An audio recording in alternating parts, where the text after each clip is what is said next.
बूढ़ी माँ का हर दिन सिर्फ एक टिफिन के इंतजार में बीतता था। लेकिन उस दिन कुछ बदल गया।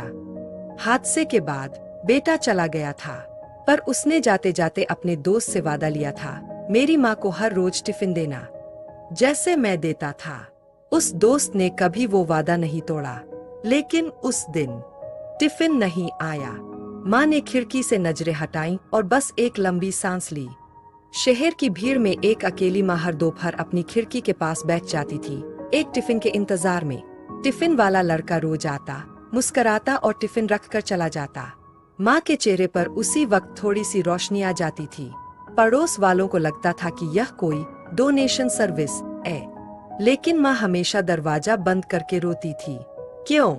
क्योंकि वो टिफिन उसका बेटा भेजता था, जो अब इस दुनिया में नहीं था। अगले दिन एक चिट्ठी आई, माफ करना माँ, मैं भी अब जा रहा हूँ, लेकिन एक और दोस्त को तुम्हारा पता दे दिया है, टिफिन कभी नहीं रुकेगा।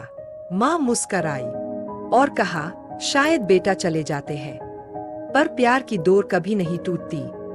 सीख, वादा निभाने वाले लोग कम होते हैं, लेकिन वही जिंदगी की सबसे बड़ी दौलत होते हैं।